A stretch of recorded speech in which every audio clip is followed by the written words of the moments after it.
Hello everyone, good morning. आज से हम एचसीएस के लिए पॉलिटी स्टार्ट करेंगे। पॉलिटी का जो हमारा फर्स्ट चैप्टर है that is historical background.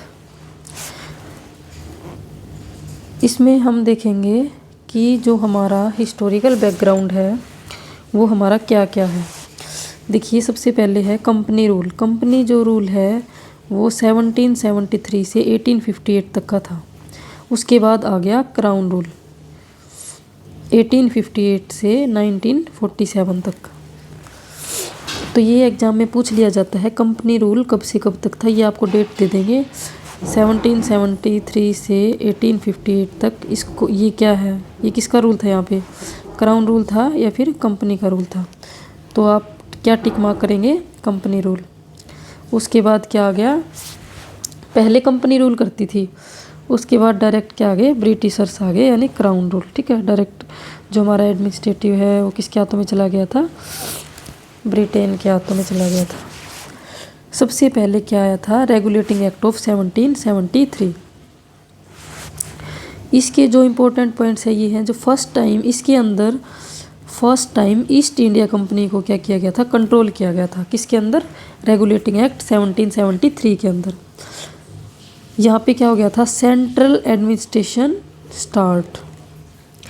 First governor general कौन है उस टाइम पे, कौन था, Lord Warren Hastings. Establishment of supreme court at Calcutta. इस एक्ट के अंदर जो सुप्रीम कोर्ट है उसका इस्टेब्लिशमेंट किया गया था कलकत्ता के अंदर 1774 के अंदर। ये आपसे क्वेश्चन पूछेगा एग्जामिनर, सुप्रीम कोर्ट का इस्टेब्लिशमेंट हुआ था वो कौन से एक्ट के थ्रू हुआ था, वो हुआ था रेगुलेटिंग एक्ट 1773 के अंदर। ये किसके ऊपर बेस्ड था, ये था चेक्स एंड बैलेंसेस। ठीक है, तो आपको ये 3-4 इसके इम्पोर्टेंट चीज़ें हैं, आप उनको याद रखेंगे। फिर है हमारा अमेंडिंग एक्ट 1781। जो हमारा रेगुलेटिंग एक्ट था 1773 का, उसके अंदर अमेंडमेंट किया गया था 1781 के अंदर। तो इसका नाम क्या रख दिया था, amending act 1781। Jurisdiction of supreme court define. यहाँ पे सुप्रीम कोर्ट इस्टेब्लिश तो कर दिया था, लेकिन इस एक्ट के अंदर इन्होंने डिफाइन नहीं किया कि सुप्रीम कोर्ट की क्या क्या ज्यूरिडिक्शन है। फिर बाद में 1781 के अंदर अमेंडमेंट किया गया, सुप्रीम कोर्ट की जो ज्यूरिडिक्शन है उसको डिफाइन किया गया। Administer the personal law of defendant. Personal law को क्या किया गया, एडमिनिस्टर किया गया। इसको जो अमेंडिंग एक्ट है 1781 को, इसको हम क्या बोलते हैं, act of settlement. Exempted governor general and council of jurisdiction of supreme court. Excluded revenue matters from jurisdiction. जो रिवेन्यू मैटर हैं उसको ज्यूरिडिक्शन से बाहर रखा गया। गवर्नर जनरल और काउंसिल को भी बाहर रखा गया। Appeal from provincial court. जो प्रोविंशियल कोर्ट हैं उनसे जो अपील की जाएगी वो कहाँ की जाएगी, गवर्नर जनरल को की जाएगी, ना कि सुप्रीम कोर्ट को। ये आप याद रखेंगे। फिर है पिट्स इंडिया एक्ट 1784। इसके अंदर हमें क्या याद करना है, इसके अंदर हमें 3-4 बातें याद रखनी है। फर्स्ट क्या है, जो पॉलिटिकल एंड कमर्शियल फंक्शन है कंपनी के, वो क्या किए गए, डिस्टिंग्विश्ड, यानी अलग अलग किए गए। कोई भी कंपनी होती है उसके कुछ क्या होते हैं, कुछ पॉलिटिकल फंक्शन होते हैं, कुछ कमर्शियल फंक्शन होते हैं। ठीक है, कुछ एडमिनिस्ट्रेटिव। तो जो पॉलिटिकल फंक्शन है और जो कमर्शियल फंक्शन है कंपनी के, वो इस एक्ट के तहत क्या किए गए थे, अलग अलग कर दिए गए थे कि ये पॉलिटिकल फंक्शन रहेंगे और ये आपके कमर्शियल फंक्शन रहेंगे। जो कोर्ट ऑफ डायरेक्टर है उसको वो क्या करेगा, कमर्शियल अफेयर्स देखेगा। इसको आप कैसे याद रखेंगे, कोर्ट किसको याद रखिएगा, कमर्शियल अफेयर्स को। बोर्ड ऑफ कंट्रोल क्या देखेगा, पॉलिटिकल अफेयर्स। फिर है आपका इस जो पिट्स इंडिया एक्ट है 1784, इसके अंदर जो कंपनी की जो टेरिटरीज थी ना, उनको क्या बोला गया था, ब्रिटिश पोजेशंस इन इंडिया। आप ये याद रखेंगे, British possessions in India. Dual system of control किसके अंदर सेटअप किया गया था, वो किया गया था पिट्स इंडिया एक्ट 1784 के अंदर। नेक्स्ट है हमारा एक्ट है 1793। Charter act of 1793। ये है company gave 5 lakh pounds annually to British government. Company ने क्या किया इस एक्ट के तहत, क्या अनाउंस किया, इन्होंने बोला कि जो ब्रिटिश कंपनी है ना 5 लाख पौंड देगी एनुअली ब्रिटिश गवर्नमेंट को, ठीक है। और जो ट्रेड मोनोपोली है वो 20 ईयर्स तक एक्सटेंड कर दी गई। ये था 1793 के एक्ट के तहत। नेक्स्ट है charter act of 1813। Charter act है जो 1813 का, इसके अंदर क्या किया गया, जो ट्रेड मोनोपोली थी कंपनी की इंडिया के अंदर वो क्या कर दी गई, अबोलिश कर दी गई। किसको छोड़ के, except trade in tea and trade with China, की जो कंपनी थी उसके पास मोनोपोली थी कि वो इंडिया के साथ ट्रेड कर सकती है।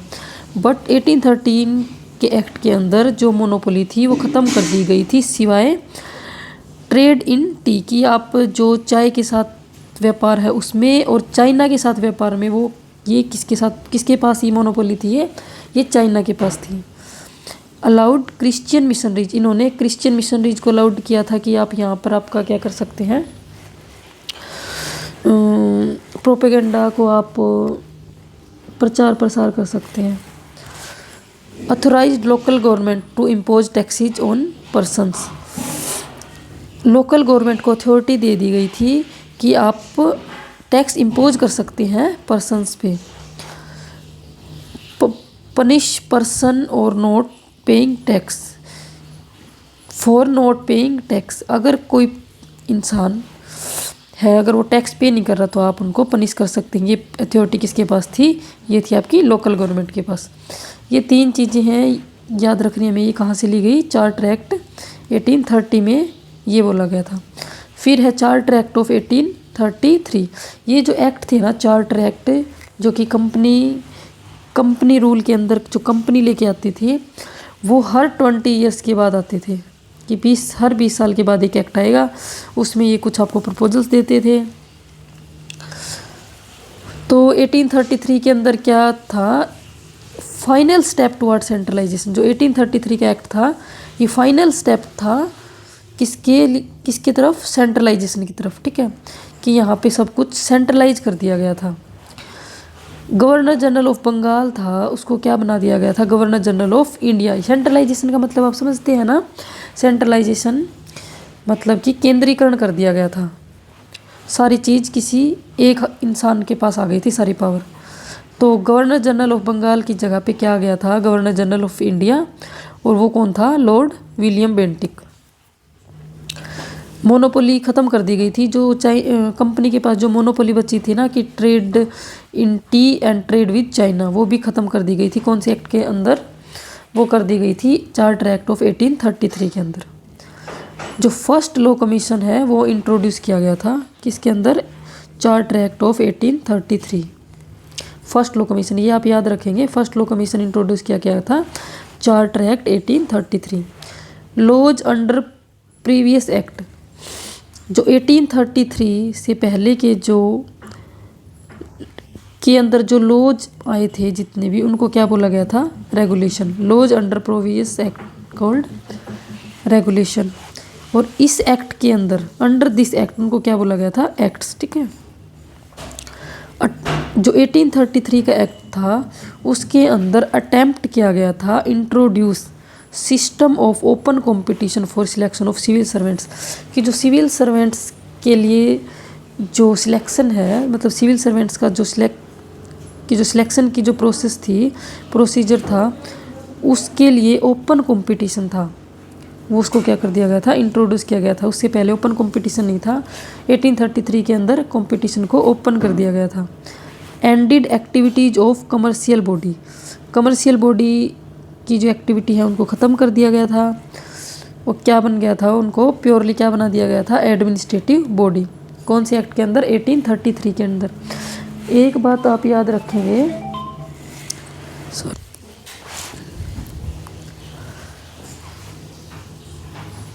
Constitution does not provide any power to state legislature related to removal of governor, की जो चार्टर एक्ट था 1833, इसके अंदर कॉन्स्टिट्यूशन ने कोई पावर स्टेट लेजिस्लेचर को प्रोवाइड नहीं कर रखी थी कि वो गवर्नर को क्या करे, रिमूव करे।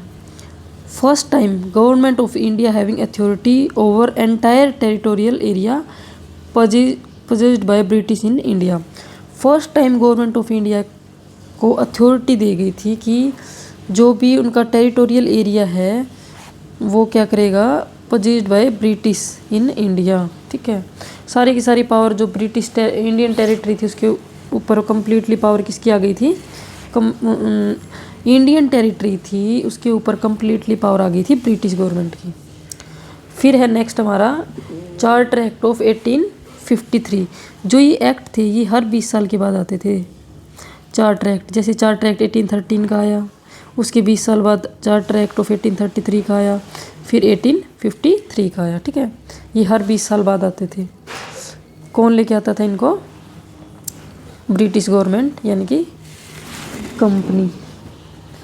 First time separate legislative and executive function of governor general council.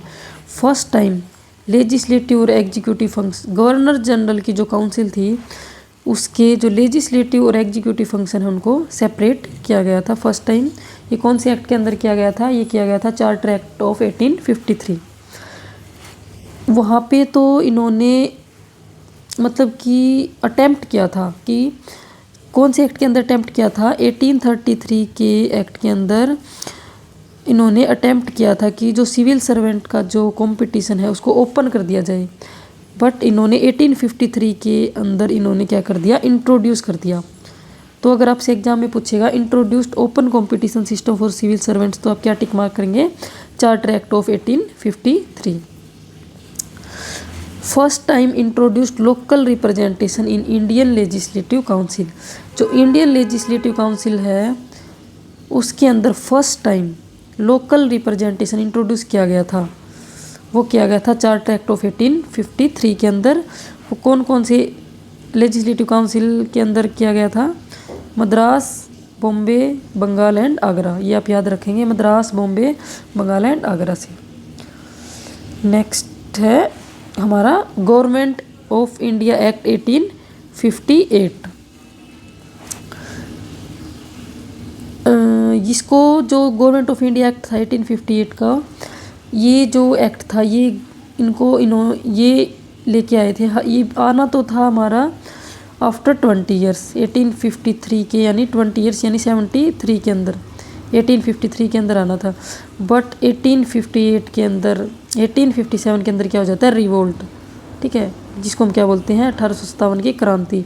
तो उसके बाद ये क्या लेके आए, गवर्नमेंट ऑफ इंडिया एक्ट 1858। इसके अंदर इन्होंने क्या बोला, इस एक्ट को क्या नाम दिया, government of India act 1858 known as act for the good government of India. इस एक्ट को क्या बोला जाता है, act for the good government of India. यहाँ पे जो गवर्नर जनरल ऑफ इंडिया था इसको क्या बना दिया गया, वाइसराय ऑफ इंडिया। चलिए अब आप थोड़ा सा बताइए, गवर्नर जनरल ऑफ बंगाल को गवर्नर जनरल ऑफ इंडिया कौन से एक्ट के अंदर बनाया गया था, और जो हमारा first governor general of India था वो कौन था, ये आप कमेंट बॉक्स में कमेंट करके बताइएगा। तो first governor general of India को क्या बना दिया गया था, वाइसराय ऑफ इंडिया। और हमारा जो फर्स्ट वाइसराय ऑफ इंडिया था वो कौन था, लॉर्ड कैनिंग। ये आप याद रखेंगे, फर्स्ट वाइसराय ऑफ इंडिया कौन था, लॉर्ड कैनिंग। ये कौन से एक्ट के अंदर आया था, इसको लाया गया था गवर्नमेंट ऑफ इंडिया एक्ट 1858 के अंदर। Ended system of double government, जो डबल गवर्नमेंट सिस्टम था उसको एंड कर दिया गया था गवर्नमेंट ऑफ इंडिया एक्ट 1858 के अंदर। जिसको इंट्रोड्यूस किया गया था, कौन से एक्ट के अंदर इंट्रोड्यूस किया गया था, इसको इंट्रोड्यूस किया गया था Pitt's India act, Pitt's India act 1784 के अंदर इसको इंट्रोड्यूस किया था। अब जो डबल गवर्नमेंट सिस्टम था उसको अबोलिश कर दिया गया, board of control and court of directors. 1858 के अंदर आप ये याद रखेंगे, क्रिएटेड न्यू ऑफिस। 1858 का जो गवर्नमेंट ऑफ इंडिया एक्ट था उसके अंदर न्यू ऑफिस बनाया गया, कौन सा, secretary of state for India. और लॉ कमीशन कौन से एक्ट के अंदर बनाया गया था, बताएंगे आप कमेंट बॉक्स में कमेंट करके। Secretary of state for India, ये नया ऑफिस बनाया गया था गवर्नमेंट ऑफ इंडिया एक्ट 1858 के अंदर। जो secretary of state for India था, ये फर्स्ट कौन था यहाँ पे, एडवर्ड, सेक्रेटरी कौन था, फर्स्ट था Edward Stanley. Cabinet minister of England, responsible for British parliament, ठीक है। Established 15 member council of India to assist secretary of state. Government of India के थ्रू जो हमारी जो काउंसिल थी, काउंसिल ऑफ इंडिया थी, उसके अंदर 15 मेंबर की जो काउंसिल थी वो इस्टाब्लिश करी गई थी टू किसको असिस्ट करने के लिए, सेक्रेटरी ऑफ स्टेट। और जो ये काउंसिल ऑफ इंडिया थी जिसके अंदर 15 मेंबर थे, इसका नेचर कैसा था, इसका नेचर था एडवाइजरी नेचर। ये क्या करेगी, सिर्फ एडवाइस देगी। नेक्स्ट जो हमारा एक्ट था वो है इंडियन काउंसिल एक्ट 1861। इसके अंदर जो इम्पोर्टेंट पॉइंट्स हैं जो आपको याद रखने हैं वो है, viceroy should nominate some Indians as non official members. जो वाइसराय है शुड नॉमिनेट, जो वाइसराय है वो नॉमिनेट करेगा कुछ नॉन ऑफिशियल मेंबर्स को, ठीक है। Sorry, viceroy should nominate some Indians as, viceroy ने कुछ इंडियंस को as a non official members को अपॉइंट किया था, नॉमिनेट किया था एज एक्सपांडेड काउंसिल। उसमें कौन कौन से थे, Raja of Banaras, Maharaja of Patiala, sir Dinkar Rao, ठीक है। ये आप याद रखेंगे। ये कौन थे, ये इंडियन मेंबर्स थे, नॉन ऑफिशियल, यानी ऑफिशियल मेंबर्स नहीं थे, ये नॉन ऑफिशियल मेंबर्स थे। राजा ऑफ बनारस, महाराजा ऑफ पटियाला और सर दिनकर राव। जो 1861 का जो एक्ट था, इसमें जो इम्पोर्टेंट पॉइंट है वो आप याद रखेंगे। इस एक्ट के तहत डिसेंट्रलाइजेशन क्या हो गया था, स्टार्ट हो गया था। और जो सेंट्रलाइजेशन है वो कब स्टार्ट हुआ था, वो स्टार्ट हो गया था आपका, बताइएगा कमेंट बॉक्स में कमेंट करके। और 1861 का जो एक्ट है इसके अंदर क्या किया गया था, रिकॉग्नाइज पोर्टफोलियो सिस्टम को रिकॉग्नाइज किया गया था। पोर्टफोलियो सिस्टम किसने इंट्रोड्यूस किया था, लॉर्ड कैनिंग ने, ठीक है। और जो पोर्टफोलियो सिस्टम है हमारा वो क्या था, फाउंडेशन था किसका, cabinet government in India. Next है empowered viceroy to issue ordinance without concurrence of legislative council. ये जो एक्ट है गवर्नमेंट ऑफ इंडिया एक्ट 1861, इसके अंदर वाइसराय को एम्पावर किया गया था कि वो ऑर्डिनेंस इशू कर सकता है बिना लेजिस्लेटिव काउंसिल के को कनकर किए बिना।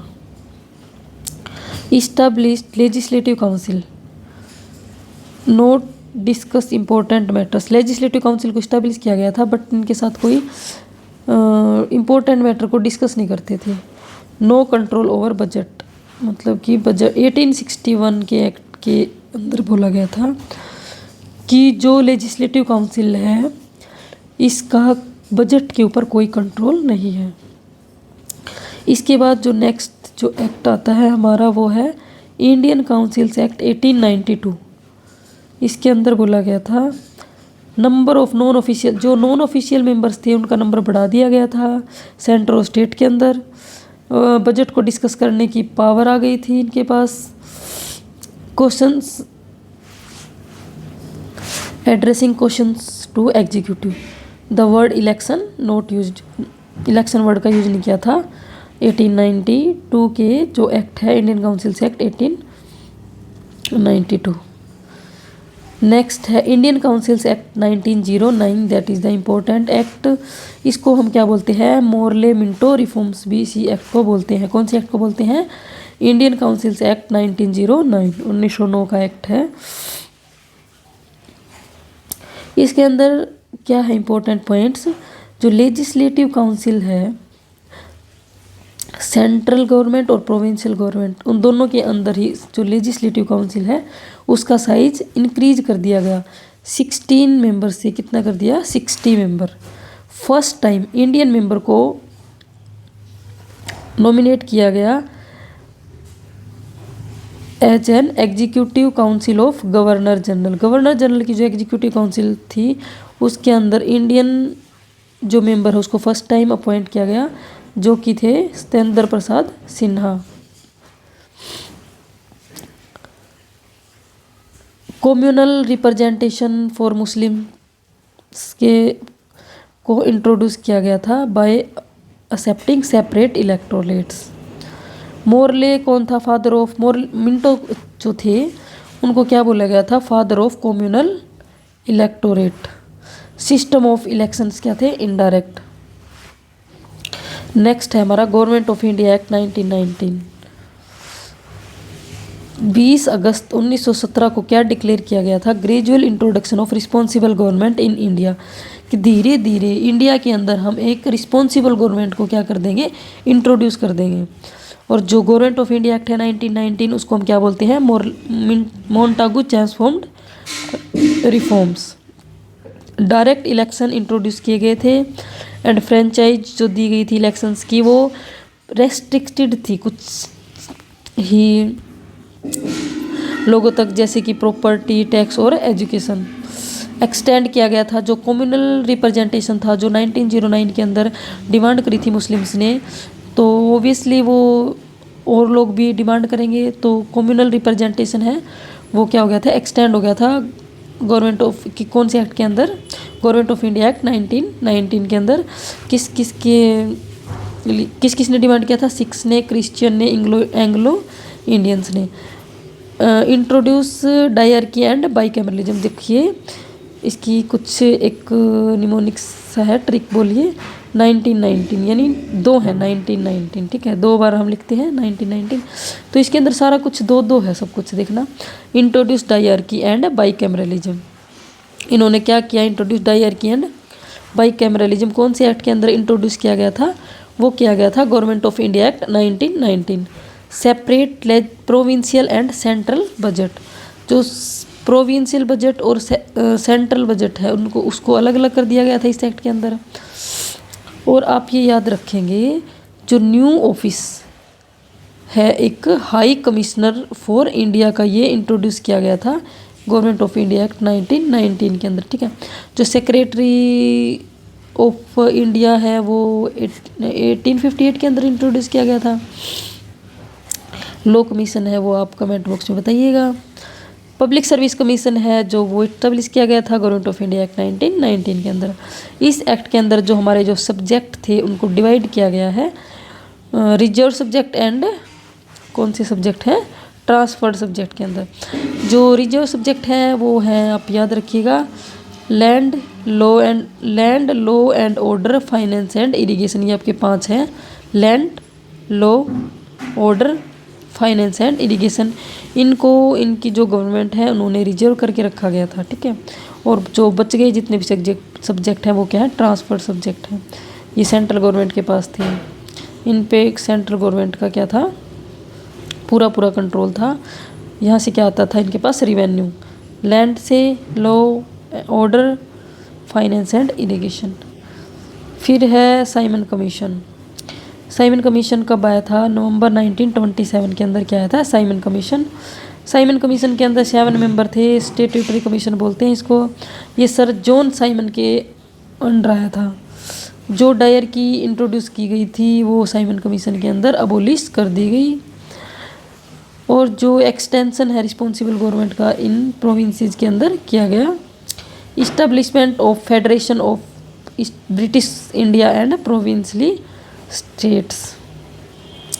कॉन्टिन्यूएशन ऑफ कम्युनल इलेक्टोरेट्स, जो कम्युनल इलेक्टोरेट्स हैं उनका कॉन्टिन्यूएशन मतलब कि बढ़ता गया। White paper on constitutional reforms बोला गया। Government of India act 1935, second milestone towards completely responsible government कौन सा है? गवर्नमेंट ऑफ इंडिया एक्ट 1935 को क्या बोला है? Second milestone towards completely responsible government. All India federation इसके अंदर इस्टेब्लिश किया गया था, मतलब कि जो हमारा इंडियन कॉन्स्टिट्यूशन है वो उसका जो मेजर पार्ट है वो गवर्नमेंट ऑफ इंडिया एक्ट 1935 से लिया गया है।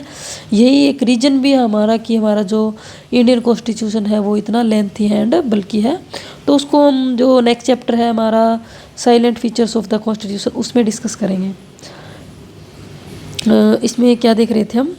ऑल इंडिया फेडरेशन, इस्टेब्लिश किया गया। Consist provincial and princely states, जो पावर है उसको डिवाइड किया गया सेंटर और स्टेट लिस्ट के अंदर। सेंटर और स्टेट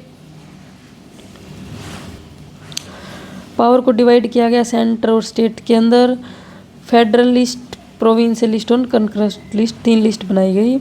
जो रेजिडरी पावर है इनके अलावा जो कुछ एक पावर है फेडरल लिस्ट के अंदर, कुछ एक है प्रोविंशियल लिस्ट के अंदर, कुछ है कंकरेंट लिस्ट के अंदर। इसके अलावा कुछ पावर जो रिमेनिंग पावर है या उनको क्या बोलते हैं, रेजिडरी पावर। उसकी पावर किसके पास है, वाइसराय के पास। ठीक है।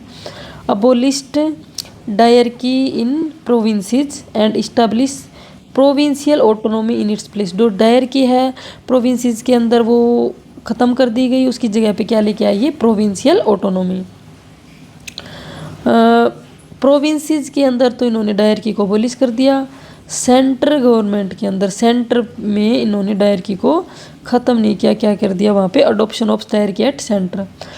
काउंसिल ऑफ इंडिया है उसको ख़त्म कर दिया गया, जिसको इस्टेब्लिश किया गया था गवर्नमेंट ऑफ इंडिया एक्ट 1858 के अंदर। ठीक है। काउंसिल ऑफ इंडिया, ठीक है, उसको ख़त्म कर दिया गया गवर्नमेंट ऑफ इंडिया एक्ट 1935 के अंदर। फ्रेंचाइज है वो एक्सटेंड कर दिया गया, लिमिटेड नहीं है अब, उसको भी एक्सटेंड कर दिया गया।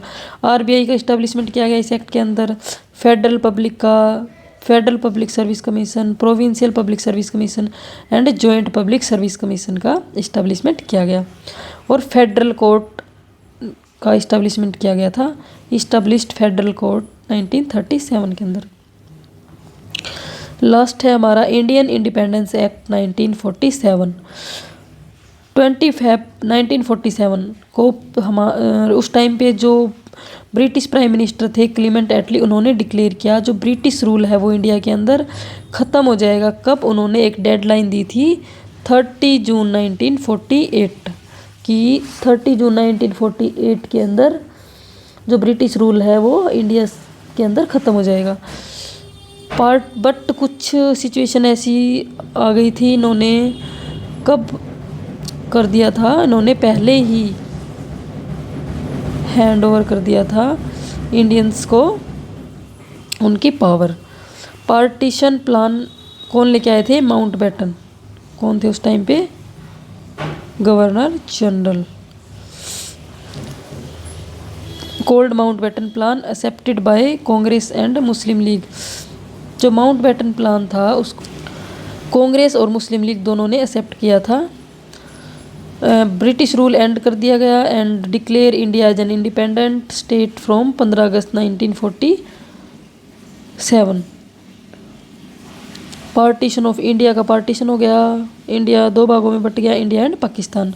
Abolished office of viceroy, viceroy का जो ऑफिस है वो ख़त्म कर दिया गया था। कौन से एक्ट के अंदर, बताइए, 1947 का एक्ट के अंदर।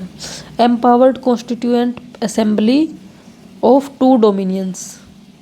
Abolish office of secretary of state for India, जो सेक्रेटरी ऑफ स्टेट का जो ऑफिस था उसको अबोलिश कर दिया गया।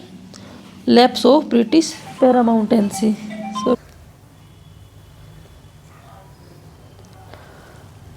तो चलिए ठीक है, take care, bye bye, see you next again.